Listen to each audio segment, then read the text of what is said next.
The moment of falling through into a parallel universe is not often described.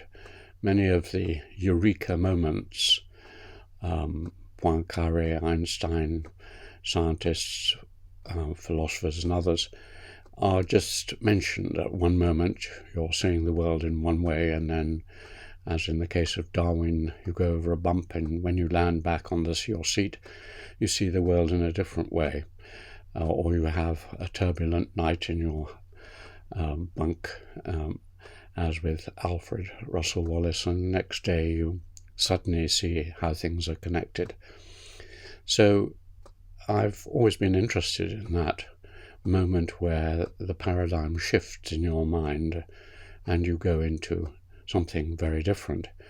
The three cases that I'm discussing in this work on inventing or discovering hidden histories are England, Japan and China, and they are documented to a different degree. In the case of England, sadly there isn't very much about what happened in the summer of 1977, July 1977, when I moved from one view of English and hence much modern history to an entirely different one.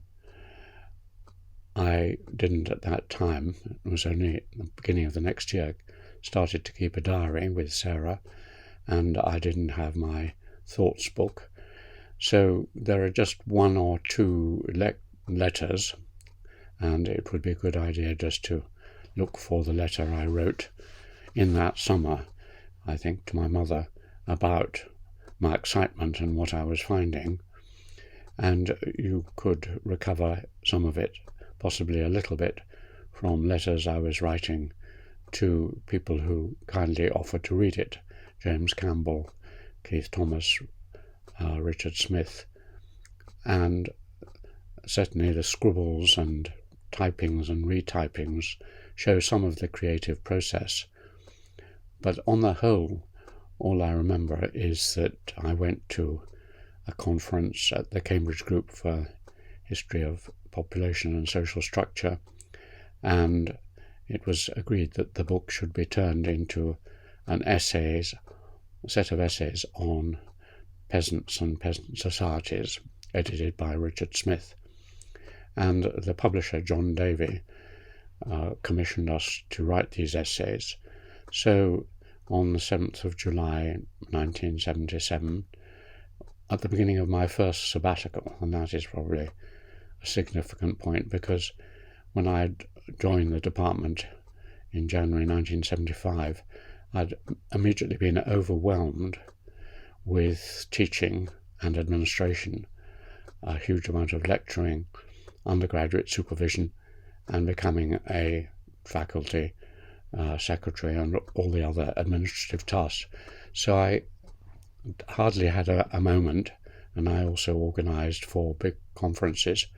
So I was really overwhelmed, and the blessed relief of having my last examiners meetings in June of 1977, then knowing that I got 6 months because I got the winter term off, and so I wouldn't be teaching again till January. So basically 6 months ahead of me, a really wonderful feeling. And it was combined with the excitement of being therefore able to spend time in this book-lined barn. You see the books behind me. There were not nearly as many then, but it was a new workspace because we'd moved to our house only in towards the end of 1976. So that was another feature, that I had a new workplace where my mind could expand with a high ceiling and where I had beautiful views of the garden. Also contributing to the feeling of excitement was that our children were going to new schools and had moved in and the family was gelling together, the new family with my adopted children and Sarah. It's difficult to see in what way another thing, which was the death of my father a few months earlier in February 1977, that I imagine in some sort of way also affected my psychology. It's known with Goethe, for example, that a burst of his creativity occurred when one of his close family died, and suddenly he was released from something. Whether that's anything to do with it, I don't know. But a whole lot of contextual, environmental sorts of things came together. And I sat down and I started to write this essay on English peasants.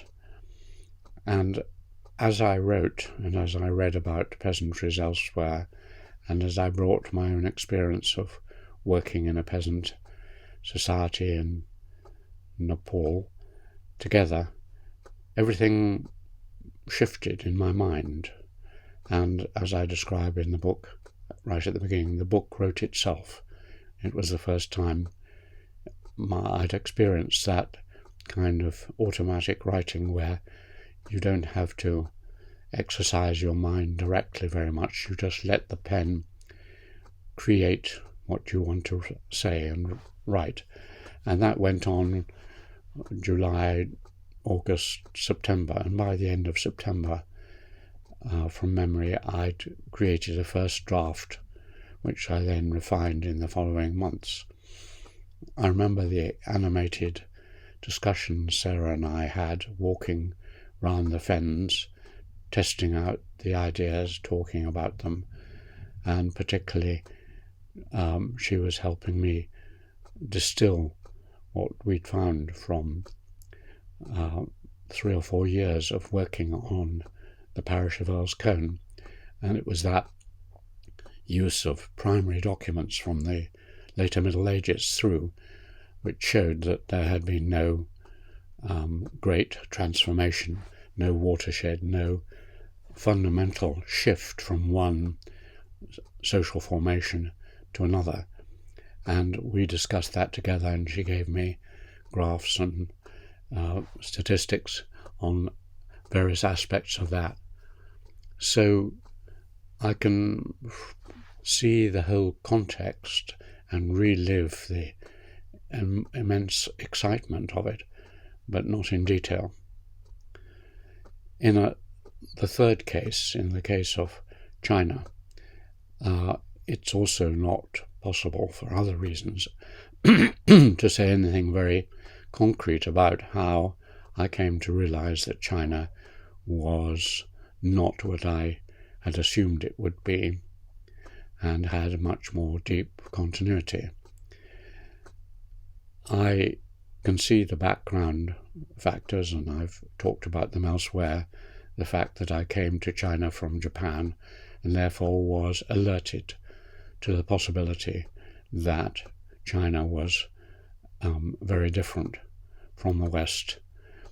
And the case of Japan and England gave me a sense of the likely continuity of a civilization, as well as my interest in the work of Tocqueville and the point of departure. But the reason I think it's more difficult to pin anything down specifically, to find a sudden description of amazement, is that it was a slightly long and drawn-out matter. The first visit in 1996, I took it for granted that China was an old civilization, but it was changing pretty rapidly.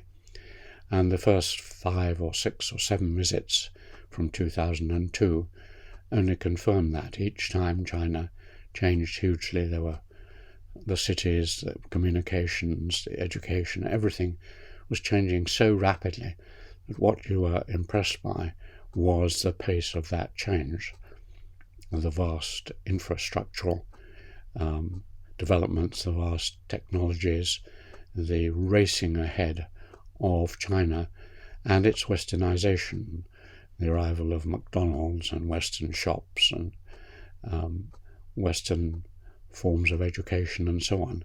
So I didn't really think too much about the continuities.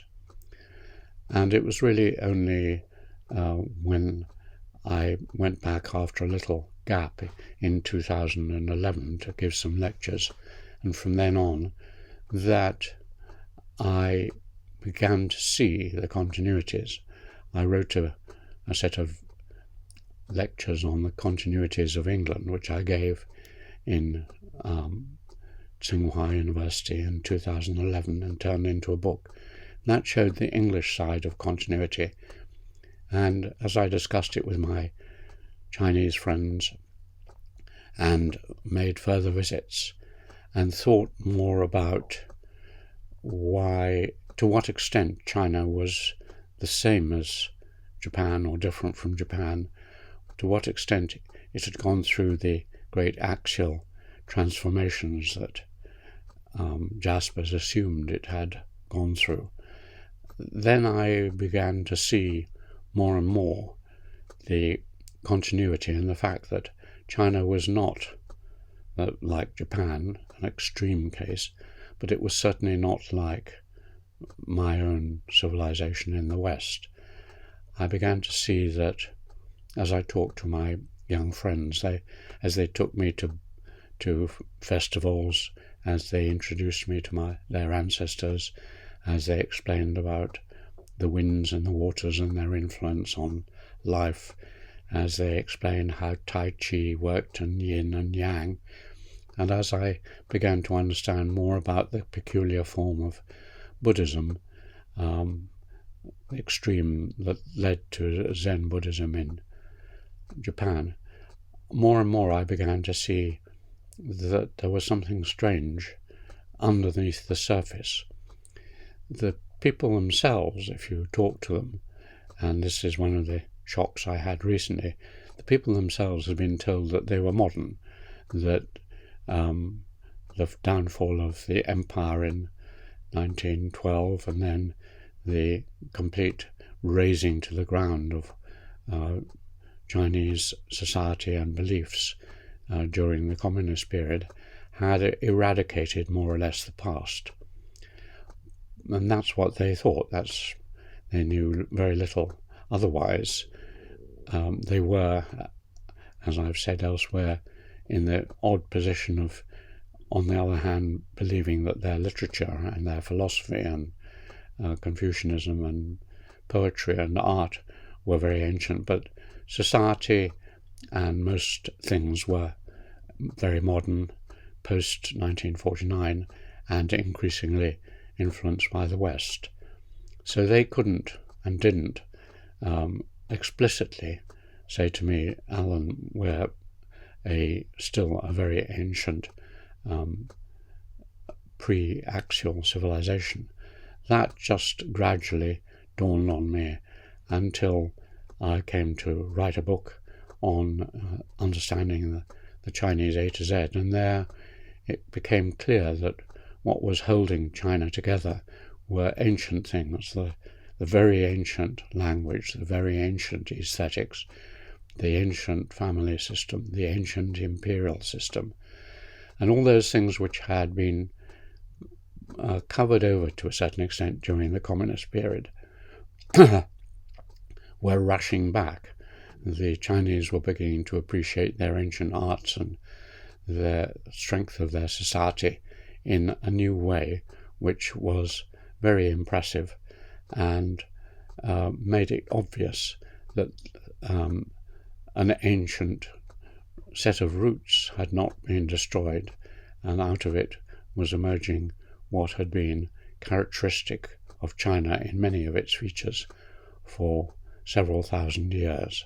So I was gradually made aware of that. The third case was Japan, and Japan is the one where I can document what happened very precisely, because it happened very quickly, so it had that element of shock which the English example had, but it also had the element of keeping detailed field notes, as it were, of the discovery.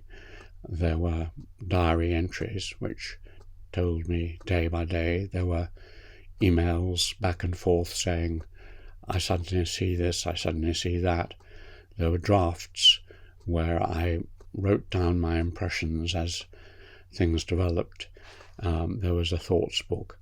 And so with all that, over the period between about May 2005, when I and Toshiko and Kenichi started on rewriting what would be Japan Through the Looking Glass, right through to towards the end of 2006, when the final drafts were nearly ready. In particular, a revisit to Japan in early April 2006. There is a great deal, and I'll quote some of the best and most interesting bits, saying, I suddenly see. And what is most revealing in many ways is that I started suddenly to see that Japan was an ancient shamanic civilization which had an accretion of modernity on top of it, but had not really changed in its fundamental habitus or grammar or way of perceiving the world for over 1,000 years. And I saw that first. And again, the people themselves didn't see it. In other words, Toshiko and Kenichi, extremely well-educated, thoughtful professors who knew the West and knew Western history and knew a lot about Japanese history. They believed that they were modern, that most of what Japan around them had been developed after the Meiji Restoration of 1868, and particularly in the 20th century. And they believed that the few Japanese intellectuals like Maruyama and Maraini and one or two others, Amino, and Westerners like Lafcadio Hearn, who lived in Japan for many years, who had stressed that Japan was mysterious, enchanted, not divided, not modern, and had a deep note of continuity. They thought they were wrong and misleading, and they couldn't understand what they were talking about, really. So in the conversations and in the emails and so on, we have this conversation where I am saying, no, they were right, and Japan is an ancient, continuous civilization. And Toshiko and Kenichi are suddenly saying, yes, we suddenly see it. We didn't know that before. We understand ourselves now. Because before they had, like the Chinese, been aware of the continuity from their ancient and very developed literature, autobiographical and other materials from the medieval period onwards. They'd felt this touched them and they understood it, and yet it was supposed to be a totally different world.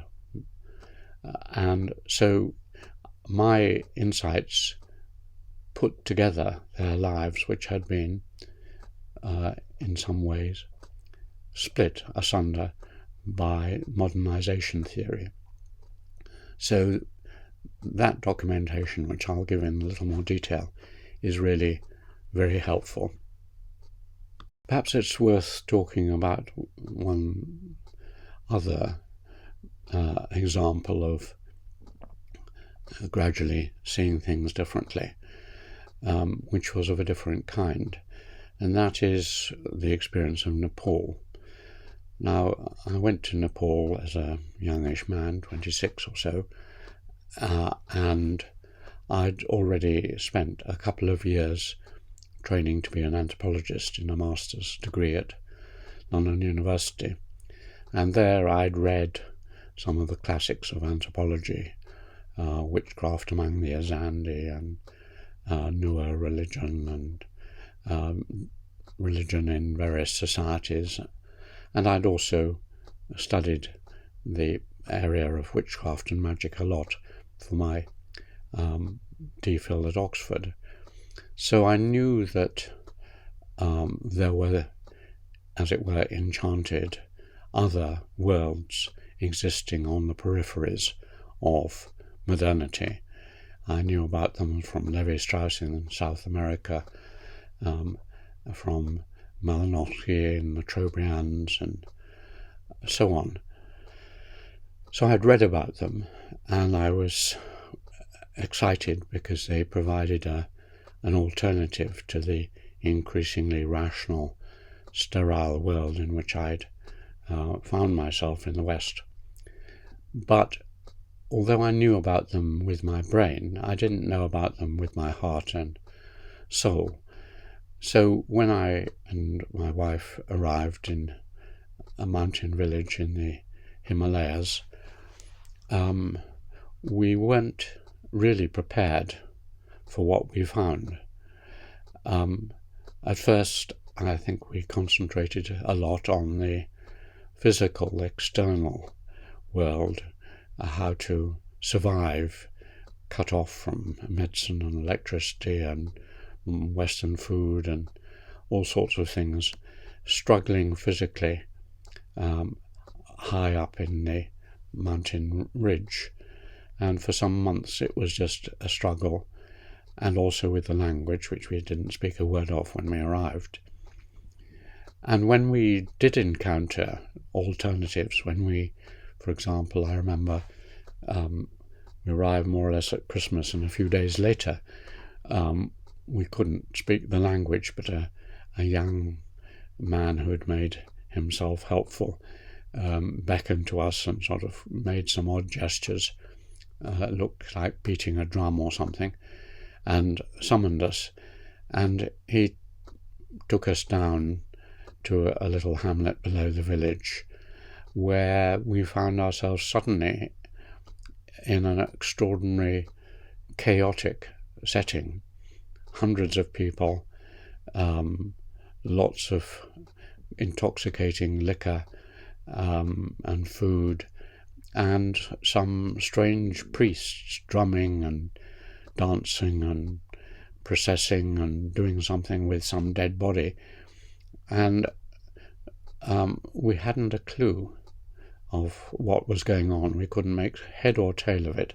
Couldn't make out whether it was a Buddhist or a non-Buddhist.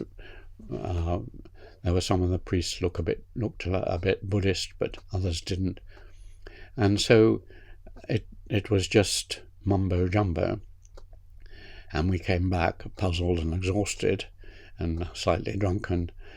And that occurred a number of times. People would do things. They'd go down to a little shrine below the village and make little sacrifices and kill a goat or whatever. And in the house there were various objects to which they made bows and threw little bits of food. No clue of what was going on. But gradually, as happens in fieldwork, as we began to speak a little of the language, as I read the wonderful book of a French anthropologist who had written his book in French, and we were translating it, Bernard Pignard, and he'd made a special study of the rituals and religious systems, and though he hadn't got it all right, it was enormously helpful. As we did all that, gradually I discovered that we were in a time capsule, that we had been catapulted into a still surviving ancient philosophical system, a mixture of ancestors, Buddhism, Hinduism, and pre-Bon, that is very ancient shamanic beliefs that had come down from northern China thousands of years earlier and been preserved by ritual experts. And I began to realize that the surroundings there were, as described by many in terms of animism. In other words, when you cut down a bamboo for something, you had to give it a little gift, and when you killed animals, you had to do a ritual to placate their souls. You avoided certain rocks because there were dangerous spirits in them. Certain trees and leaves were good and bad. The whole place was suffused by many, many different little godlings, spirits, and so it was a Wordsworthian landscape of where the rocks and trees and stones and mountains and winds and waters were permeated with a curious kind of energy which had not been expelled. And that gradually I understood, and although that wasn't the main purpose and it doesn't come into my PhD as I wrote it up, that experience was enormously invigorating and surprising, and a great shock, and made me question many of my assumptions about morality, about the meaning of life, about death, all the deepest things which I'd taken in my Christian upbringing were put into question by this experience. And so, although it lasted a little over a year, it was reinforced by another 19 visits to this particular village over the subsequent 50 years, lots of films, and deep, deep conversations with some of my dearest friends there. And then recently I've discovered that this world has not disappeared even in the West. Some of my family live in London, and they continue to do the ancient shamanic rituals and to have a godling living in the house and to believe in witchcraft and so on.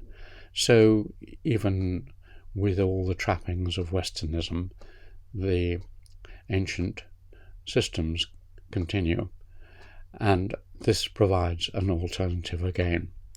And so this is one of the 4 cases of a suddenly shifting much of what I believed as a result of a set of accidents.